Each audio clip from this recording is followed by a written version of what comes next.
No. No. I swear to God. Please, no. No. Oh my God, someone help me.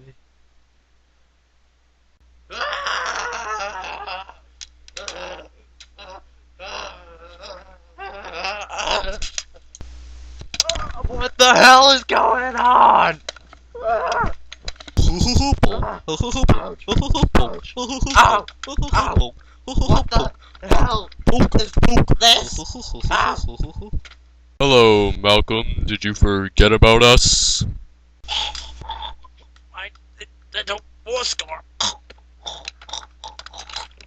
Nobody likes you. That may be, but we don't like how you've been treating us lately. Yeah, we want to be reviewed. Please review us. I want to be reviewed. Please review? Yes, the Wolfman Jester has ignored us for long enough. Review us, or we will get our revenge on you. Fine, I'll do it. I'll do a review. I'll do it. Please stop. Please stop. Please. Ah! Okay, I'll do a review. I'll do it. I'll do it. Ah!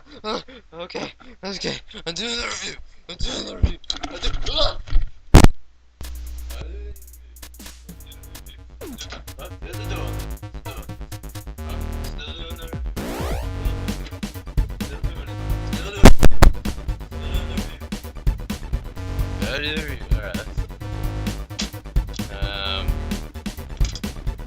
You'll do. And you know what? What the hell? You'll do. All right. Let's do this review. Fucking ghosts.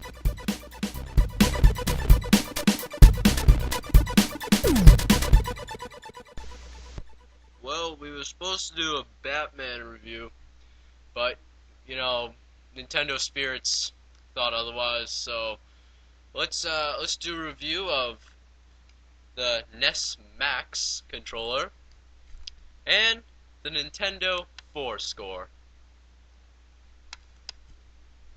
I hate you. You don't even know. I hate you so much, spirits. I'm not crazy. You just saw it. You just saw it. Maybe a little. Maybe I'm a little crazy. It's possible.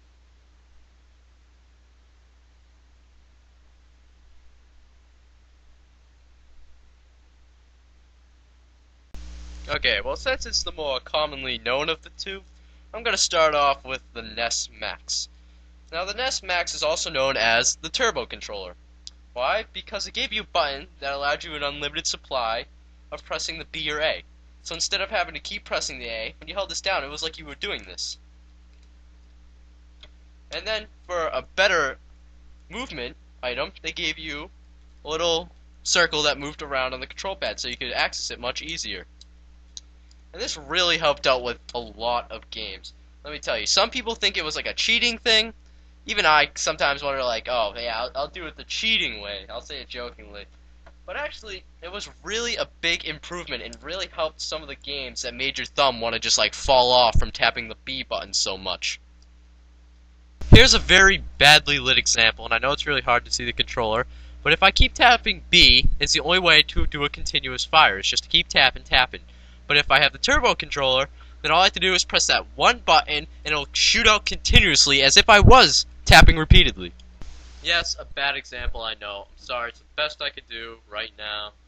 Basically, if you don't understand it by this point, by holding one of these, see, say like this, by holding this button, it's basically equal to you going on a regular controller, alright? It's not a hard concept to understand, and I hope you do.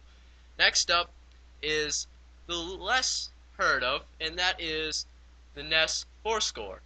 Now, what's actually cool about the NES 4 score is you can automatically program in turbo on your controller, even if it's not a turbo controller. See, it has these little slots right here, and it chooses either turbo for A or turbo for B. So all you have to do is push one of those in, or both of them in, and you have turbo even on a regular controller. Segways! Yay! Alright, now the Nintendo 4 score actually had a really, really interesting connector, you know. With the gun, it's just one. With anything else, it's just one. But this, it's two. You gotta plug it into both slots, so better hope that your slots both work perfectly. Otherwise, this isn't going in. And then it has a little switch on it, see? Right here. And that switch is 2 or 4 players. Why 2 or 4? You know, like, why would you have this in there if you weren't doing 3 or more players? It's beyond me, but they give you the option, so I guess it's convenient that you'll never have to freaking pull it out. Anyways, there were only really a handful of games for this. You know, that's why many people never heard of it, because there weren't that many 4-player games. I had to do some research just to find one that I may have liked, and you know what? I found it. But before we go into the example, here is the list that I found of all the games that are compatible with 4-score. The example I am using, on the other hand, is Gauntlet 2. Gauntlet is a pretty famous title, and Gauntlet 2 is no exception. A really good game. And some people were always like, how the hell am I certain characters? Well, you need the 4-score to be certain characters. So this is what I'm going to use for my example. Alright. The process is really easy. Take each one of the controllers, plug them in. And for this one, I only have 3 controllers, so you're going to have to put it with 3 controllers. And then you flip the switch down to 4. Now let's begin this. Then you and your friends log in, which other way you have to, but since I don't have any friends, and if I did, I mean, I wouldn't be here doing this review right now, I'll log in for myself. A much better example than the one I used before, I will admit. Basically, all you do is get to the end, just like any other Gauntlet game, but I'm going to save that review for a later time, and I'm just going to run towards the exit.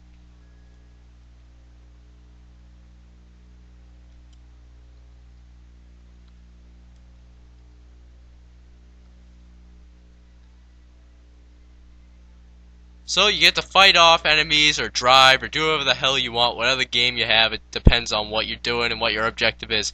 But you get to do it with 4 players or 3 players. Amazing, isn't it? A really cool and really new advanced way. And it's a wonder why they didn't use this for the Super Nintendo, but they used it on the N64. Only no, the only problem I ever had with it is, look at it, it's like a big cluster of fucking wires. That's the only bad thing I've ever had with this. So these in a nutshell are the NES Max and the Nintendo 4 score. Great ideas.